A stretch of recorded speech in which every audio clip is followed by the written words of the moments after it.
Hello friends, आप देख रहे हैं आपको चैनल शेयर बाजार विद आयुष। और चलिए शुरू करते हैं। तो दोस्तों, सबसे इंपॉर्टेंट खबर निकल कर आ चुकी है और जो हमने आपको कल ही बताया था कि Hyundai मोटर्स या फिर Hyundai इंडिया अपना डीआरएचपी फाइल कर सकती है। और डेफिनेटली दोस्तों डीआरएचपी फाइल कर दिया गया है। जी हाँ, Hyundai motor India files draft papers with SEBI for record IPO of around $3 billion. सबसे इंपॉर्टेंट बात यही है कि भारत के इतिहास का सबसे बड़ा आईपीओ हमको देखने को मिलने वाला है। करीबन अगर आज के हिसाब से देखते तो ये ऑलमोस्ट 26-27 करोड़ के आसपास आता है, लेकिन माना जा रहा है कि 30,000 करोड़ तक भी ये जो डिजिट है वो हमको जाती हुई नजर आ सकती है। तो 30,000 करोड़ का आईपीओ रहेगा। और मैं आपको सारी इन्फॉर्मेशन दे देता हूँ कि इसमें रिटेल का पोर्शन, एचएनआई का पोर्शन, क्यूआईबी का पोर्शन कितना रहने वाला है, fresh issue, offer for sale क्या रहेगा। तो ये सबसे इंपॉर्टेंट बात तो क्या है कि $3 बिलियन की $3 बिलियन बेसिकली कंपनी जो है वो इस आईपीओ के थ्रू रेस करेगी। कंपनी की जो वैल्यूएशन है वो ऑलमोस्ट $18 से $20 बिलियन के आसपास हमको देखने को मिलने वाली है। कंपनी दोस्तों पूरा का पूरा ओएफएस लाएगी। इसका मतलब क्या है? इसका मतलब ये कि दोस्तों कंपनी के पास आपको एक भी पैसा जाता हुआ नजर नहीं आएगा। सारा का सारा जो है वो ऑफर फॉर सेल होने वाला है। सारा का सारा पैसा कंपनी के प्रमोटर्स या फिर कंपनी के इन्वेस्टर्स जो अपना स्टेक सेल कर रहे हैं उनके पास जाता हुआ देखने को मिलेगा। बेसिकली ऑलमोस्ट यहाँ पे प्रमोटर्स के द्वारा जो है वो हिस्सा बेचा जा रहा है। ऑलमोस्ट 17.5% के आसपास का हिस्सा जो है वो यहाँ पर इस कंपनी में के आईपीओ के तहत बेचा जाएगा। ये बात ध्यान रखिएगा, ये अपने आप में सबसे बड़ा आईपीओ रहेगा। क्यों? बिकॉज जो आखिरी आईपीओ आया था सबसे बड़ा वो था दोस्तों एलआईसी का। सो अब किसका आईपीओ आने वाला है? Hyundai का, जो ऑलमोस्ट जैसे मैंने कहा 30,000 करोड़ तक हमको जाता हुआ नजर आ सकता है। सबसे इंपॉर्टेंट बात तो ये है। अब इसमें आगे हम और चलते हैं तो और बताया क्या गया है कि जो कंपनी ने डीआरएचपी फाइल करी है उसके अंदर दोस्तों कंपनी ने साफ रखा है कि यहाँ पर 50% जो रिजर्वेशन है वो रखा गया है फॉर द क्यूआईबी कैटेगरी, 15% रखा गया है फॉर द एचएनआई कैटेगरी और बचा हुआ 35% जो है वो रखा गया है रिटेल के लिए। अगर फॉर एग्जांपल मैं मान लेता हूँ कि 30,000 करोड़ का ये इशू आता है तो ऑलमोस्ट दोस्तों 10,000 करोड़ तो यहाँ पर हिस्सा जो है वो मोर देन 10,000 करोड़ यहाँ पर हिस्सा जो है वो किसके लिए रखा जाएगा? For the retail. तो अपने आप में आप कह सकते हैं ये ऐसा इशू रहेगा जिसके अंदर अलॉटमेंट लोगों को भर भर के मिलेंगे।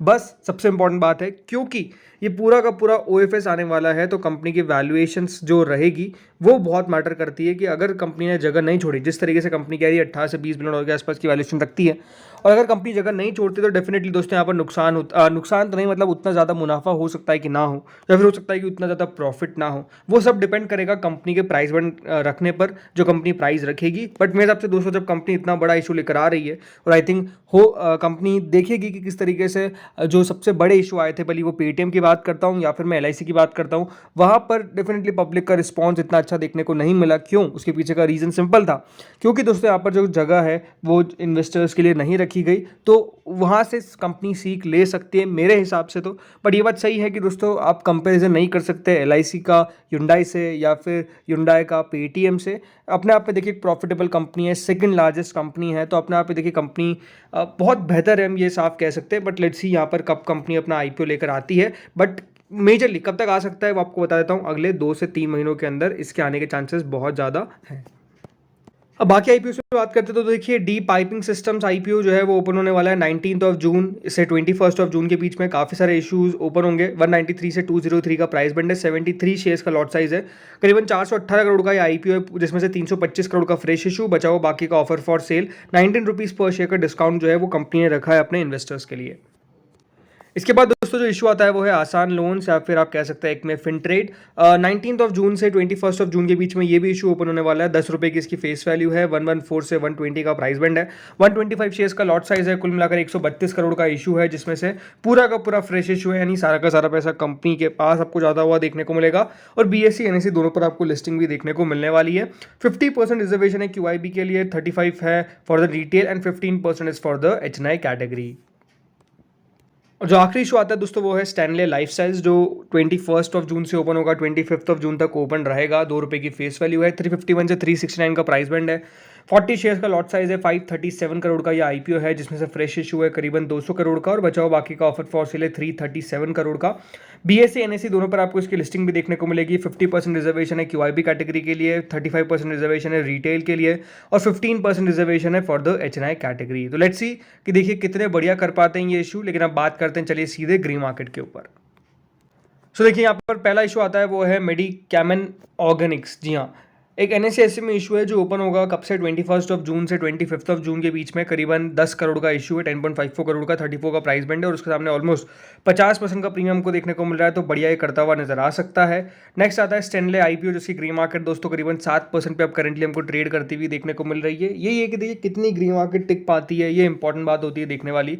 बाकी अभी देखिए 369 रुपीज़ के आसपास का प्रीमियम, सॉरी प्राइस बैंड के सामने ओनली 27 रुपीज़ का प्रीमियम है, तो ठीक है, अब देखते हैं क्या कर पाता है ये। नेक्स्ट इशू आता है दोस्तों एन न्यूट्रिका, एक BSE SME इशू है जो ओपन होने वाला है from 20 June to 24 June.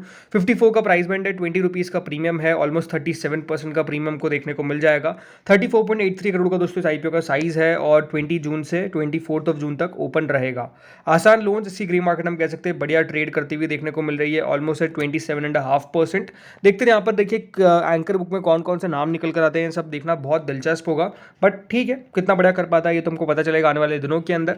Next दोस्तों जो इशू आता है वो है फैल्कन टेक्नो प्रोजेक्ट्स, एक NSE SME इशू जो करीबन 13 करोड़ का है, ऑलमोस्ट 92 रुपीज़ का प्राइस बैंड है, कोई भी ग्रे मार्केट नहीं है, 19 जून से 21 जून के बीच में ओपन हो जाएगा।